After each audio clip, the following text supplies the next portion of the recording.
कामयाबी मिलेगी। आप आगे बढ़ना ही नहीं चाहते।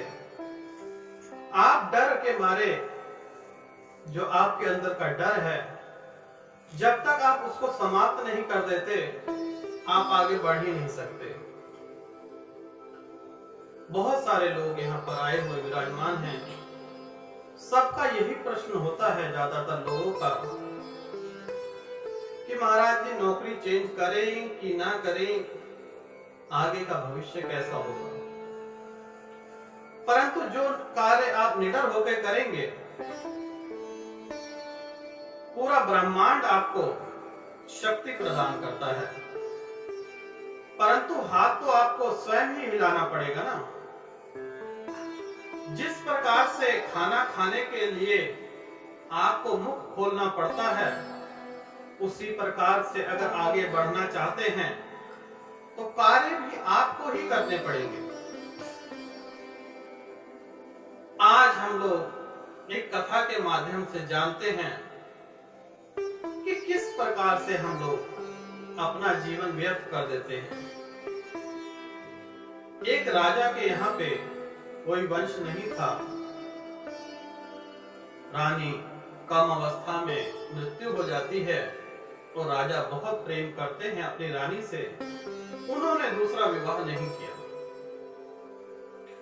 उनके यहाँ पर कोई वंश नहीं था और वह मनुष्यों पे इतना विश्वास भी नहीं करते थे। उन्हें जो है पंछी से बहुत प्यार था। तो दो बाज के बच्चों को वह गोद ले लेते हैं, उन्हें राजकुमार की तरह से पालते हैं।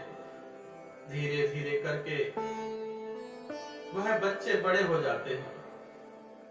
एक बच्चा जो होता है बांझ का, वह काफी लंबी उड़ान झेल लेता है, परंतु दूसरा बच्चा जो होता है वह ऊपर से उड़ता है और नीचे गिर जाता है। यही कार्य कई सौ साल तक चलते रहे। अब राजा साहब वृद्ध हो गए। अपनी खिड़की से बाहर से नजारा देखते कि एक बच्चा तो उनका कामयाब हो गया, पूरा भ्रमण कर रहा है, शाम को अपने घर पे आ जाता है और अपने भाई के लिए भी खाना लेके आता है, और जो कुछ उसका भाई लाता है उससे उसका भाई भरण पोषण कर रहा है। परंतु दूसरा बांझ कभी उड़ने की कोशिश ही नहीं करता। अब राजा साहब बहुत परेशान हुए और अपने मंत्री को बुलाया और कहा कि मुझे बहुत चिंता है अपने दोनों बच्चों की। एक बच्चा तो मेरा कामयाब हो गया, भरण पोषण से हष्ट पुष्ट भी है, परंतु दूसरा बहुत कमजोर है और वह उड़ता ही नहीं। मंत्री ने कहा, राजा साहब इसका एक ही उपाय है, आप यह पेड़ की डाली कटवा दीजिए। राजा साहब बोले, तुम मूर्ख हो क्या? मेरे बच्चे रहेंगे कहां पे?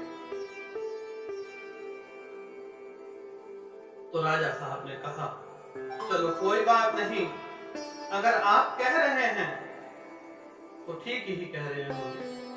मंत्री को आदेश दिया कि जाओ वृक्ष को कटवा दो। वृक्ष को जैसे ही कटवाया, वह बच्चा नीचे गिरा। उड़ते हुए थोड़ी देर छटपटाया इधर उधर, धीरे से उसने एक लंबी छलांग लगाई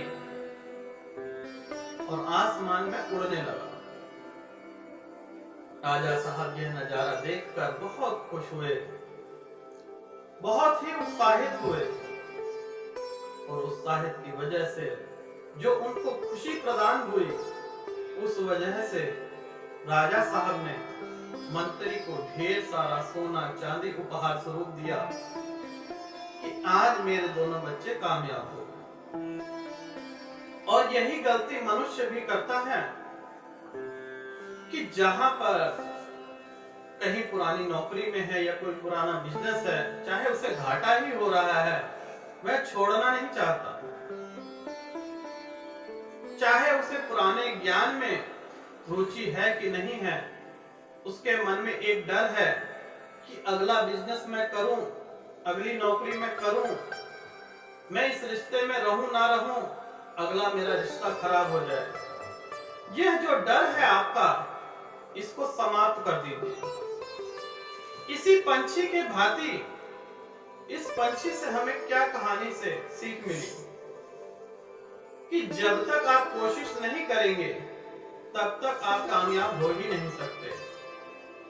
थोड़ी सी आपको कोशिश करनी पड़ेगी, पूरा ब्रह्मांड आपको शक्ति देगा, परंतु कोशिश आपको स्वयं करनी पड़ेगी।